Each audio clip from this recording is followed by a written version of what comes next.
इस जोमेटो का पूरा कच्चा चिट्ठा खोलते हैं और उसके बाद जानेंगे कि हाँ एक्चुअली हमें क्या करना चाहिए इसमें, या आगे फ्यूचर में इसके साथ क्या होने वाला है ये हम बाद में देखेंगे। जोमेटो के बारे में हम सबसे ये जानते हैं कि जोमेटो का रिवेन्यू मॉडल, जो जोमेटो किसी भी तरह से पैसा कमाता है तो वो कैसे कमाता है। सेकेंड हम देखेंगे कि इसकी कॉम्पिटेंसी जो है मार्केट में एक्चुअली किसके साथ है और कितना बड़ा है, और इसका एडवांटेज जोमेटो को है या डिसएडवांटेज है।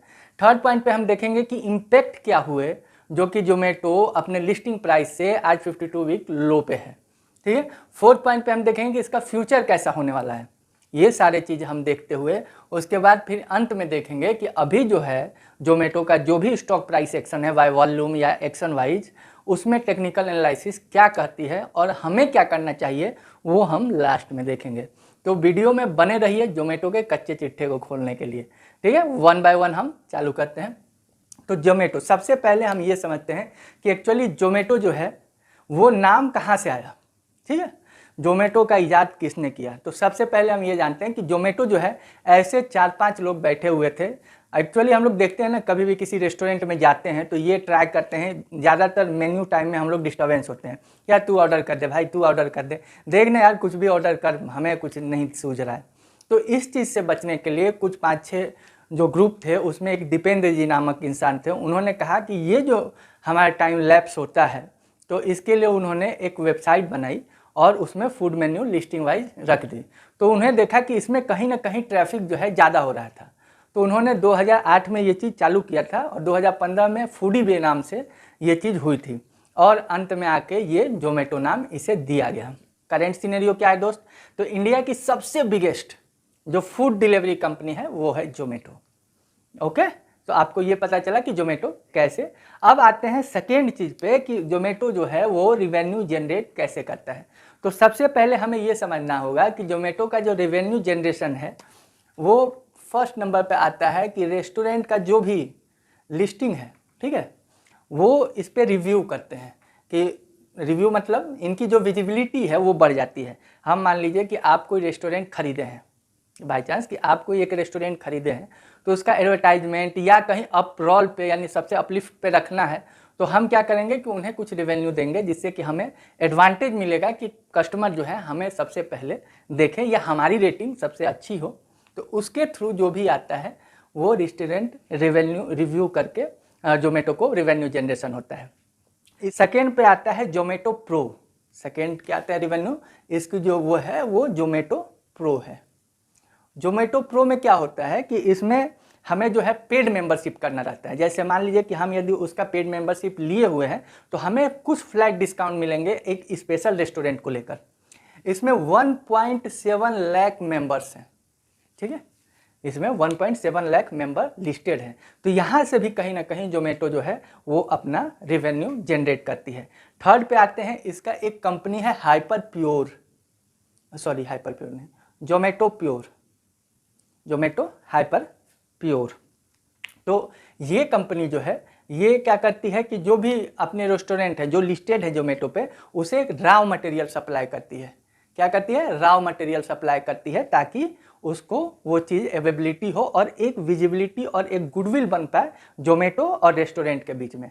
And last but not bad, remember this, Zomato जो है वो users and restaurants, okay, users and restaurant से जो अर्निंग करती है वो किस रूप में करती है, तो यूजर्स से वो लेती है delivery charge, food delivery charge, and restaurant से क्या लेती है, कमीशंस, ठीक। तो ये जो 4 मॉडल है ये आते हैं आपके रिवेन्यू जनरेशन ऑफ जोमेटो। ना क्या आप इस पे पैसे लगाना चाहेंगे, क्योंकि ऐसी चीज़ तो बहुत सारे चीज़ हैं दोस्त, क्या केवल आप इस पे पैसा लगाना चाहेंगे। इसका आंसर मैं आपको दूंगा कि इसमें मेन एक्सेप्ट क्या है जिस पे जो भी स्मार्ट इन्वेस्टर हैं वो पैसे लगा रहे हैं। क्या इस रिवेन्यू मॉडल पे लगा रहे हैं या वो इनविजिबल है जो कि हमें दिखाई नहीं दे रहा है उस पे लगा रहे हैं।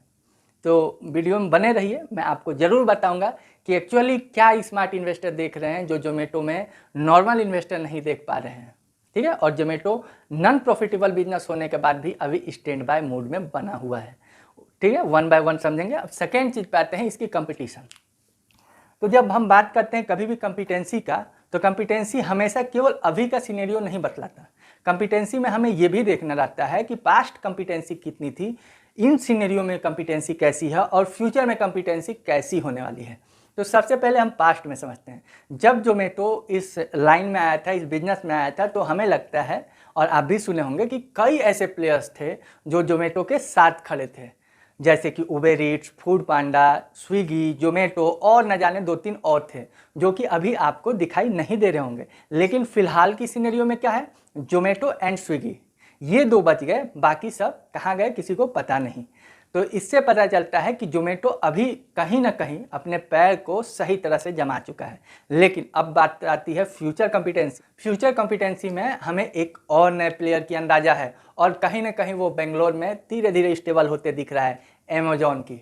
और ये बहुत ही संकटजनक बात होगी किसके लिए, जोमेटो एंड स्विगी के लिए, दोनों के लिए। लेकिन इससे पहले कि अमेजॉन अपनी डिलीवरी चेन को और ब्रॉड करे, उससे जोमेटो को कहीं ना कहीं एक एडवांटेज तो सबसे पहले मिलेगा। वो क्या कि जोमेटो के पास जो अभी कस्टमर लिस्टेड हैं या कस्टमर की रिट्रीवमेंट है अपने पास जो है, उससे क्या होता है कि मान लीजिए कि हमारे पास ज़्यादा कस्टमर है ना, तो हमारे पास सेलिंग्स ऑप्शन अभी ज़्यादा होंगे। कोई नया प्लेयर आता है तो उसके पास ज़्यादा कस्टमर नहीं है, उसके पास सेलिंग ऑप्शंस कम होंगे। तो क्या होगा कि कोई भी नया रेस्टोरेंट जब ओपन होगा तो वो सबसे पहले यही चाहेगा कि जिसके पास सेलिंग ऑप्शन ज़्यादा होंगे उसके पास हम जाके लिस्टेड हो। ओके, तो ये एडवांटेज कहीं ना कहीं जोमेटो को आगे रखता है किसी भी नए प्लेयर, अमेजॉन हो या कोई और हो, उसके आने से। तो यहाँ पे कॉम्पिटेंसी यदि हम पास्ट की बात करें तो उससे बेहतर है अभी। लेकिन फ्यूचर में एक नए प्लेयर जो कि एक सक्सेस है डिलीवरी उसमें, तो कहीं ना कहीं दिक्कत आ सकती है। लेकिन हमें ये देखते हैं कि इसमें जोमेटो को अभी एडवांटेज है, तो इसलिए हमें उतना वरीड भी नहीं होना है, क्योंकि कोई भी चीज़ ऐसा नहीं है कि कोई हर चीज़ में आगे निकले। ठीक है, थर्ड चीज़ आते हैं कि ये एक्चुअली इम्पैक्ट क्या हुआ कि जोमेटो का प्राइस अपने लिस्टिंग प्राइस से इतना लो गया। मेन पॉइंट ये देखना होगा कि जोमेटो यदि इतना ही अच्छा था तो क्या कारण हुआ कि अपने लिस्टिंग प्राइस से इतना नीचे चला गया। तो हम 1 बाय 1 समझते हैं। जरूरी नहीं है कि केवल खराब रिजल्ट या खराब कंपनी के कारण ही कभी कभी प्राइस गिरते हैं। प्राइस गिरने के कई कारण होते हैं, क्योंकि ये इंडियन मार्केट है, सेंटिमेंट्स भी इसमें काम करते हैं, तो और कई चीज़ तो बहुत सारे काम कर सकते हैं। तो सबसे पहले हम जानते हैं कि इसमें इम्पैक्ट क्या हुआ। हाई इम्पैक्ट इसमें सबसे पहले मुझे जहाँ तक समझ में आया कि कितनी भी IPO आया वो हाई वैल्यूएशन पे लिस्टेड हुए। तो देखो यार, मार्केट बहुत चालाक होता है, हाई वैल्यूएशन बर्दाश्त नहीं हो सकती। यदि मार्केट में आती है तो अपने उसको वैल्यूड क्या करती है, अपना जो करेंट सीनियर है उससे हाई में वैल्यूएशन करती है।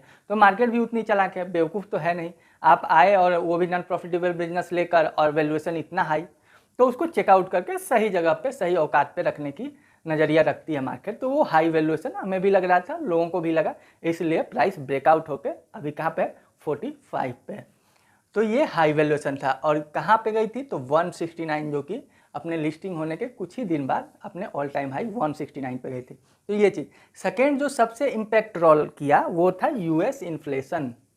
ये भी कहीं ना कहीं जोमेटो या अनदर जितनी भी कंपनी आई उनको सही तरह से हथौड़ा का काम किया US इन्फ्लेशन, जो कि पीटते पीटते नीचे लेकर चली गई। थर्ड चीज़ जो इसमें लगा कि हाँ इन्वेस्टर्स को कि नहीं ये जो चीज़ है इसमें कॉम्पिटेंसी है, तो ये भी कहीं इम्पैक्ट करते हुए दिखा इसमें। तो कॉम्पिटेंसी भी इन्वेस्टर को सही नहीं लग रहा था इस वैल्यूएशन पे। अब शायद 45 पे लग रहा है या नहीं लग रहा है वो आप बताना, मैं तो बताऊंगा ही। कॉम्पिटेंसी एंड फोर्थ चीज़ कि अभी जो है इस वैल्यूएशन पे नॉन प्रॉफिटेबल बिजनेस सही नहीं है, तो उसे भी पीट कर कहाँ लाए, उसको सही तरह से कि यदि तुम नॉन प्रॉफिटेबल हो तो तुम्हारी जो वैल्यू ऑफ लाइन होनी चाहिए वो ये है, तो वो अभी है। ठीक है, ये सारी चीज़ें हमने समझा जोमेटो के बारे में। अब आते हैं कि फ्यूचर में इसका क्या हो सकता है। ओके, नाउ यदि आप जोमेटो पे इन्वेस्ट करते हो तो सबसे पहले कि जोमेटो के बिजनेस के बारे में आपको समझना जरूरी था, जो कि आपने समझा कि जोमेटो का जो रिवेन्यू मॉडल है वो 4 तरह से आते हैं। एक, रेस्टोरेंट का रिव्यू से। सेकेंड, उसका जो जोमेटो प्रो पेड मेंबरशिप है उससे। थर्ड, जो जोमेटो का hyper pure raw material supply है उससे। एंड फोर्थ, जो कि उसका डिलीवरी और यूजर्स और रेस्टोरेंट के बीच में जो डिलीवरी का काम है उससे। फिफ्थ चीज़ आते हैं कि जोमेटो जो है इतने बड़े स्मार्ट इन्वेस्टर, इतने नॉन प्रॉफिटेबल बिजनेस के बाद भी क्यों स्टैंड बाय मोड पे है? तो वो है इसका नेटवर्क इफेक्ट। जब भी बात आती है किसी भी चीज़ का, चाहे वो कोई भी नेटवर्क इफेक्ट हो, नेटवर्क इफेक्ट को आप कम मत समझिए, क्योंकि ये ही चीज़ है जो कि स्मार्ट इन्वेस्टर को जोमेटो की तरफ अभी भी कहीं ना कहीं विश्वास के तौर पे बनाए रखी है। ये नेटवर्क इफेक्ट ऐसा है कि यदि हम केवल कॉन्सुलेशन का भी यदि काम करेंगे तो इस नेटवर्क इफेक्ट से वो ज़्यादा पैसे कमा सकता है। इन फ्यूचर यदि मान लीजिए कि जोमेटो एक फूड चैन बनने वाला हो, मान लीजिए कि जोमेटो को एक फूड चैन बनना हो कि हाँ ठीक है, चलो यार बहुत सारे हो गए, दूसरे के रेस्टोरेंट से पैसा कमाए, अब चलो जोमेटो का खुद का रेस्टोरेंट हो, देन वाट क्या हो सकता है? देखिए समझिए बात को, सबसे की पॉइंट है ये कि जोमेटो को ये मालूम है कि इस गली, इस चौराहे या इस शहर में कौन सा फूड सबसे ज़्यादा बिकता है, साउथ इंडियन या चाइनीज या देसी या नॉर्थ इंडियन। ये सारे चीज़ जो उसके मेन्यू से लिस्ट होकर ऑर्डर आते होंगे तो ये जोमेटो को मालूम होगा कि 90% हाँ यार इस चीज़ से साउथ इंडियन फूड ऑर्डर हो रहा है, तो यहाँ पे नॉर्थ इंडियन रेस्टोरेंट खोलने से कोई फ़ायदा नहीं है। तो वो जोमेटो क्या करेगा कि वहाँ पे स्पेशल एक साउथ इंडियन फूड का रेस्टोरेंट खोल सकता है, जो कि उसे ये मालूम है कि यहाँ खोलने पे चलेगा ही चलेगा। तो इस तरह से वो ऑल ओवर जितने भी मेट्रो सिटी है या जहाँ जहाँ सिटी जहाँ जहाँ जोमेटो है, उसे ये नेटवर्क में मालूम है कि हाँ किस जगह से क्या चीज़ ऑर्डर होता है, तो ये चीज़ वो कर सकता है, जैसा कि फूड पांडा ने अदर कंट्रीज में किया है। तो इस चीज़ के एडवांटेज के कारण जो स्मार्ट इन्वेस्टर है वो जोमेटो की तरफ अभी भी झुकाव किए हुए हैं। तो ये की पॉइंट जो है फ्यूचर में यदि आप इन्वेस्ट करना चाहते हैं तो केवल ये एक पॉइंट आपका, यदि जोमेटो को सुझाव सही लग गया दोस्त, तो आपको ठीक ठाक कर सकता है। बाकी तो आप रिवेन्यू देख ही रहे हैं, ऐसा भी नहीं है कि जोमेटो आ जाए तो कल ही ख़त्म हो जाएगा।